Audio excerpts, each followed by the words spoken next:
Hello, कैसे हैं आप लोग। मैं JCS से श्वेता दीक्षित आपका अपनी हिंदी क्लास में स्वागत करती हूँ। आज हम कक्षा 10 में हिंदी पुस्तक स्पर्श गद्यखंड तीसरा पाठ तात्रा बमीरो कथा के पाठ की प्रश्नोत्तर देखेंगे। मतलब पाठ पुस्तक में जो प्रश्नोत्तर दिए हैं उनको देखेंगे। चलिए शुरू करें। पहला प्रश्न दिया है, तात्रा बमीरो कहाँ की कथा है। तो इसका उत्तर है, तात्रा बमीरो उन द्वीपों की कथा है जो आज लिटिल अंडमान और कार निकोबार के नाम से जाने जाते हैं। दूसरा है, बमीरो अपना गाना क्यों भूल गई। तो इसका उत्तर लिखना है, बमीरो अपना गाना इसीलिए भूल गई क्योंकि अचानक समुद्र की ऊंची लहर ने उछलकर उसे भिगा दिया और वह हड़बड़ाकर गाना भूल गई। अगला प्रश्न है, तात्रा ने बमीरो से क्या याचना की। तो इसका उत्तर लिखना है, तात्रा ने बमीरो से अपने मधुर गीत को पूरा करने और अगले दिन भी उसी समुद्री चट्टान पर आने की याचना की। तात्रा और बमीरो की गांव की क्या रीति थी। इसका उत्तर है, तात्रा और बमीरो की गांव की रीति यह थी कि वहां के निवासी केवल गांव वालों के साथ ही विवाह कर सकते थे। अगला प्रश्न है, क्रोध में तात्रा ने क्या किया। तो इसका उत्तर है, क्रोध में तात्रा ने कमर पर लटकी तलवार निकालकर जमीन में गाड़ दी, जिससे धरती को 2 टुकड़ों में बांट दिया। अब हम लिखित का देखेंगे। इसमें लिखा है, निम्नलिखित प्रश्नों के उत्तर 25 से 30 शब्दों में लिखिए। तो पहला प्रश्न लिखा है, तात्रा की तलवार के बारे में लोगों का क्या मत था। तो इसका उत्तर लिखना है, तात्रा की तलवार के बारे में लोगों का यह मत था कि यह तलवार लकड़ी की बनी होने के बावजूद अद्भुत एवं दैवीय शक्ति से परिपूर्ण है। तात्रा इस तलवार को सदैव अपने साथ रखता और दूसरों के सामने इसका उपयोग नहीं करता था।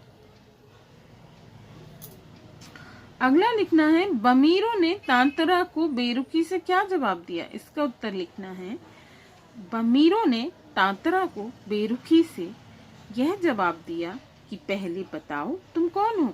इस तरह मुझे घूरने और इस असंगत प्रश्न का क्या कारण है।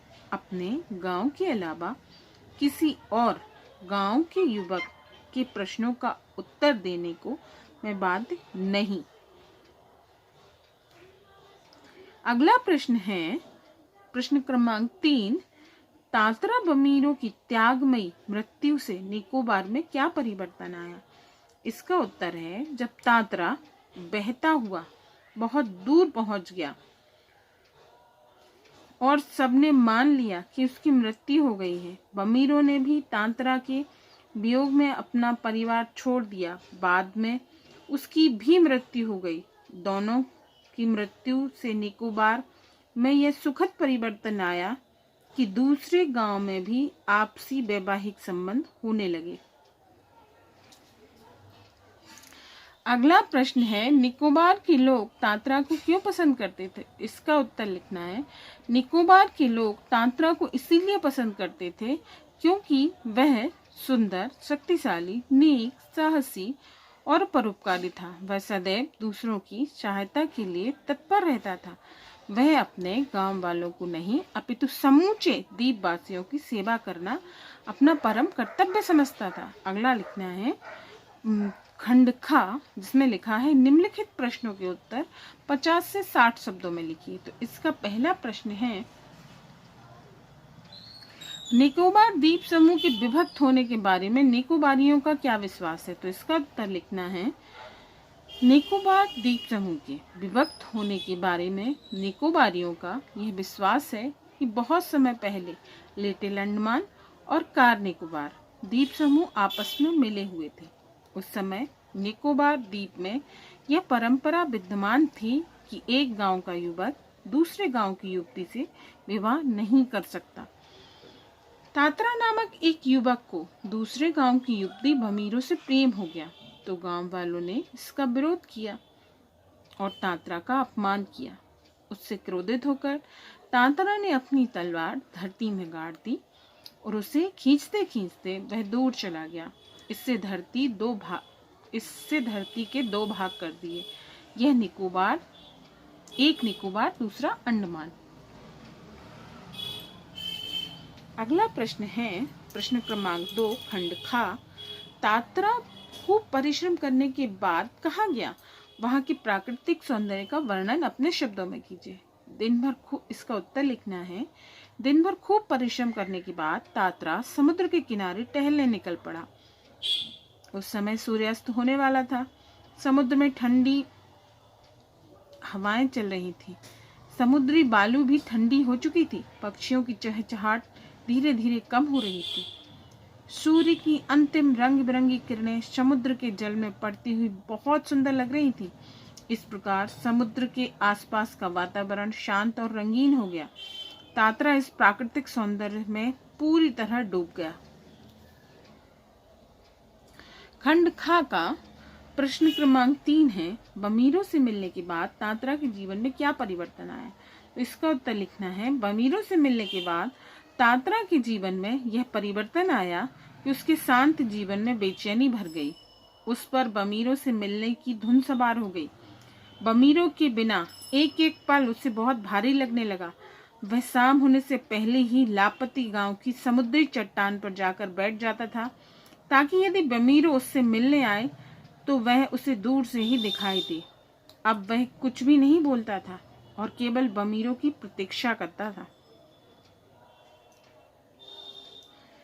खंड खा का प्रश्न क्रमांक 4 है, प्राचीन काल में मनोरंजन और शक्ति प्रदर्शन के लिए किस प्रकार के आयोजन किए जाते थे? तो इसका उत्तर लिखना है, प्राचीन काल में मनोरंजन और शक्ति प्रदर्शन के लिए पशु उत्सव के आयोजन किए जाते थे। उसमें स्वस्थ एवं शक्तिशाली पशुओं का प्रदर्शन किया जाता था। युवकों को शक्ति प्रदर्शन का भी एक आयोजन होता था, जिसमें उनकी शक्ति को परखने के लिए उन्हें पशुओं से लड़ना होता था।